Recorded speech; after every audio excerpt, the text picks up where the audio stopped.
안녕하세요. 스포츠 분석 전문가 승부사 이치호입니다. 오늘 준비한 경기는 유로컵 예선 4경기 분석 준비했습니다. 영상 시청에 앞서 구독, 좋아요 부탁드리며 그럼 분석 시작하겠습니다. 우선 한 경기 카자흐스탄 북아일랜드 전력 분석 알아보겠습니다. 카자흐스탄은 피파 랭킹 104위에 위치해 있고 북아일랜드는 피파 랭킹 64위에 위치해 있습니다. 두 팀은 유로컵 예선 그룹 H조에 속해 있으며 카자흐스탄은 오전 3승 2패로 4위에 위치해 있고 북아일랜드는 오전 1승 4패로 5위에 위치해 있습니다. 최근 나란히 핀란드와 슬로베니아에게 패한 두 팀의 대결이고 현재 두 팀의 상황은 다릅니다. 카자흐스탄은 아직까지는 도전할 수 있는 승점을 확보해 놓고 있고 북아일랜드는 1승 4패로 벼랑 끝에 내몰려 있습니다. 1차전에서 카자흐스탄이 북아일랜드 원정에서 1대0으로 승리를 거두었고 그 경기에서 두 팀에게서 나온 유효슛은 단 3번으로 그중 2번은 카자흐스탄이 기록했고 그중 한 골이 득점으로 이어졌습니다. 두 팀은 지루한 경기를 보여주며 공격에서의 전개가 전혀 이루어지지 않는 모습이었고 두 팀의 특성상 공격에서의 화력은 쉽게 찾아볼 수 없습니다. 카자흐스탄은 직전 경기 원정팀에게 고된 여정을 안겨주는 지리적인 이점을 제대로 활용하지 못했습니다. 상대 팀이 공격적으로 나서 전반적인 경기 흐름을 장악하였고 이로 인해 카자흐스탄의 공격과 수비 모두 어려움을 겪었습니다. 이런 상황에서 앞으로 카자흐스탄에 도전하는 팀들은 대담하게 공격할 가능성이 높아 보입니다. 그러나 북아일랜드와의 경기에서 다룰 몇 가지 요소 때문에 카자흐스탄이 핀란드보다는 북아일랜드를 더 쉽게 대처할 수 있을 것 같습니다. 한편 북아일랜드는 산마리노를 제외한 다른 팀들에게 승리를 가져가지 못하고 있습니다. 핀란드가 카자흐스탄을 상대로 공격적으로 나서면 성과를 거둘 수 있다는 것을 보여주었지만 북아일랜드의 경우 라인을 높이게 되면 에반스의 움직임에 제약이 생길 수 있고 치명적인 약점일 것입니다. 원래 300 수비 체계를 이용해 이런 문제점을 커버하려고 하며 전방으로 공격력을 집중하는 4-3-3 체제의 핀란드와는 다른 스타일이고 이번 경기는 라인을 어떻게 구성할 것인지 고민일 북아일랜드입니다. 또한 북아일랜드는 심각한 빈공에 시달리고 있는데 득점을 위해 무리하게 라인을 올리면 대량 실점에 늪에 빠지고 공수 간격을 유지하면 공격수들의 개인적 역량이 뛰어나지 못해 고립되는 상황이 나옵니다. 카자흐스탄을 상대로 라인을 내릴 북아일랜드가 아니지만 라인을 올린다고 카자흐스탄을 상대로 멀티골 이상을 득점할 가능성이 보이지도 않습니다.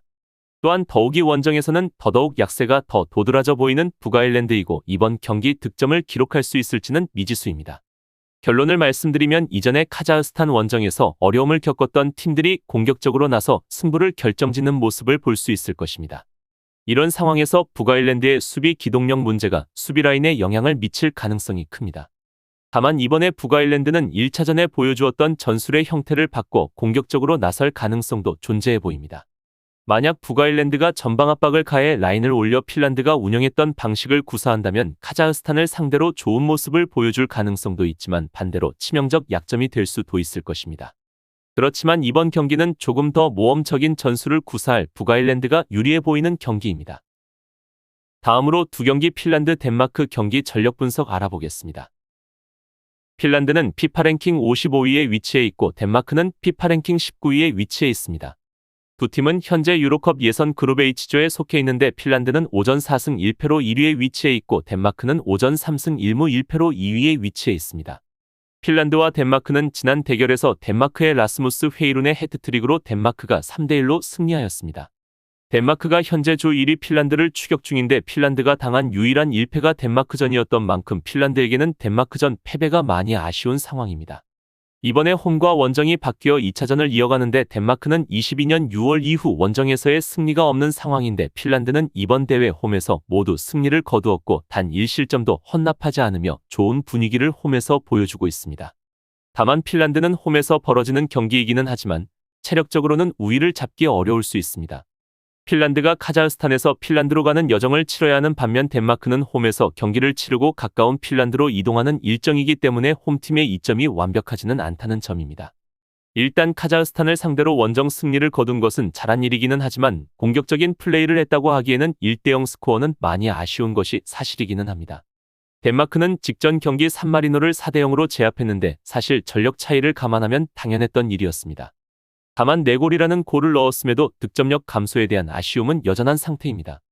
월드컵 예선에서 몰도바를 8대0으로 대파하는 등 화력을 완벽하게 투사했던 경험에 비해서 유럽 최약체 수준인 산마리노를 상대로 4골이라는 성과는 좀 적어 보이기도 합니다. 산마리노의 전력도 많이 올라왔다고는 하나 공격진들의 결정력을 아주 신뢰할 수 있을지는 의문인 팀입니다. 그래도 덴마크는 핀란드보다 전력적 우위에 있는 것이 사실이고 이번 경기 핀란드를 제압해 조 1위를 탈환을 목표로 할 것이기에 1차전과 동일한 형태로 핀란드를 상대할 것입니다. 핀란드는 이번 경기 홈에서 포얀팔로프키, 안트만의 공격진을 내세워 얻은 4연승의 좋은 기세를 홈에서 이어갈 가능성이 높습니다. 하지만 덴마크는 쉽게 누를 수 없는 상대인 만큼 덴마크 역시 상성을 내세워 원정이지만 핀란드를 압박할 것으로 보입니다. 따라서 이번 경기는 덴마크의 근소한 우세가 예상되지만 무승부의 가능성이 높아 보입니다. 다음으로 3경기 페로제도 몰도바 경기 전력 분석 알아보겠습니다. 페로제도는 피파 랭킹 123위에 위치해 있고 몰도바는 피파 랭킹 174위에 위치해 있습니다. 두 팀은 유로컵 예선 그룹 2조에 속해 있으며 페로제도는 사전 1무 3패로 5위에 위치해 있고 몰도바는 사전 1승 2무 1패로 4위에 위치해 있습니다. 실력이 굉장히 엇비슷한 전력의 두 팀의 대결인 만큼 깜깜한 매치입니다. 약체팀들 간의 대결에서는 결국 어느 팀이 그나마 더 좋은 흐름을 이어가고 있느냐와 실점 제어력이 되는지 어느 팀이 홈에서 경기를 하는지 등 여러가지 복합적인 요소를 고려해 봐야 합니다. 페로제도는 예선에서 전패를 기록 중이며 몰도바는 홈에서 체코와 비기고 폴란드를 3대2로 잡았을 만큼 의외의 이변을 일으킬 수 있는 저력을 지니고 있습니다. 페로제도는 유럽 최하위 전력이라서 어쩌면 당연한 상황이기는 한데 그래도 북마케도니아나 이번에 만날 몰도바를 상대로는 나름대로 실점 상황을 잘 막아내면서 괜찮은 모습을 보여주기도 했습니다. 아예 원정에서 열린 몰도바전에서는 비기기도 했으며 후술할 몰도바의 특성을 나름대로 잘 이용할 줄 아는 상태라고 할 수 있을 것입니다. 다만 득점력에서 페로제도보다 몰도바가 월등하고 다른 팀들과의 경기에서도 무승부 이상의 결과를 만들어낼 수 있는 팀이기에 몰도바가 이번 경기에서는 전력적 우위를 가지고 있다고 보여집니다. 몰도바는 평가전에서 오스트리아와 비기고 유로 예선에서 폴란드를 잡고 체코와 비기는 등 고춧가루 부대로서의 역할을 해내고 있습니다. 다만 하위 전력을 상대로는 상당히 약한데 역습을 철저하게 중시하는 팀이라서 오히려 낮은 라인을 유지하는 약체에게 골을 잘 넣지 못하고 되려 당하는 모습이 꽤 잦습니다. 이미 페로제도와는 홈에서 비겼고 알바니아에게도 무득점 패배를 당한 기록이 있어 아쉬운 부분이 있는 몰도바입니다. 또한 페로제도는 몰도바를 상대로 역대 3경기에서 1승 2무로 아직 패배가 없고 근소하게 우위를 점하고 있습니다. 두 팀이 보유하고 있는 전술과 저력은 비슷하고 득점을 많이 생산할 수 있는 팀은 아니기에 이번 경기 역시 마찬가지로 저득점 양상성 몰도바의 근소한 우세가 예상되지만 무승부를 배제할 수 없어 보이는 경기입니다.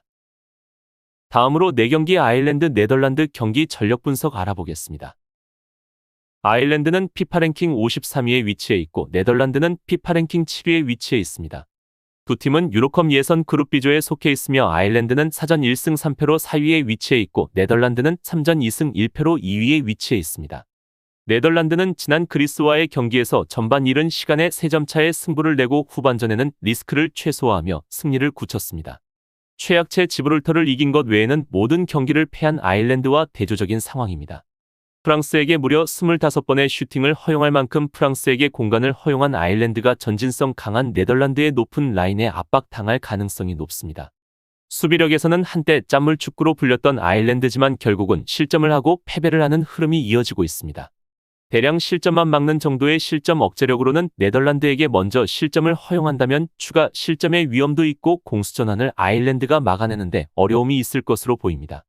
네덜란드 팀은 최근 경기에서 3골을 넣으며 이전에 침체된 분위기를 회복했습니다. 그러나 그 경기는 그리스가 과도한 공격으로 전반에만 3골을 허용한 상대의 자멸이 두드러진 경기였습니다. 따라서 반할 감독 은퇴 이후에 나타난 공격진의 결정력 부족과 빌드업 체계에 대한 문제는 여전히 해결해야 할 숙제입니다. 아직까지 수비 중심의 팀인 아일랜드를 상대로 어떤 전략을 세울지 확신하기 어렵습니다. 그래도 전력적 확실한 우위를 점하고 있는 네덜란드이고 팀의 부상자들이 많은 상황이지만 아일랜드를 상대로는 큰 무리 없이 승점 획득에 성공할 것으로 예상됩니다. 이상으로 9월 11일 유로컵 예선 경기 분석 마치겠습니다. 지금 보신 분석 영상에서는 최종 조합픽을 드리지 않습니다. 초안 분석 내용이며 더욱 세밀한 분석 자료와 최종 조합픽은 가족방에서 무료로 제공해 드리고 있습니다. 프로토가 처음이신 분들 혹은 프로토를 좋아하는데 적중률이 낮으신 분들께서는 투자하지 마시고 전문가의 도움으로 수익률 극대화하시는 것을 추천드립니다. 토토는 단지 운으로 하는 게임이 절대 아닙니다. 모든 분야 전문가들이 존재하듯 프로토도 전문가들이 존재합니다. 경기 전 다양한 분석 자료 확인은 필수이며 가장 중요한 정보력이 수익의 80% 이상 지분을 차지하고 있습니다. 수익률을 극대화하고 싶으신 분들께서는 무료 정보방 참여하셔서 즐길 수 있으니 영상 아래 고정 댓글 클릭하셔서 참여하시면 됩니다. 시청해주셔서 감사합니다.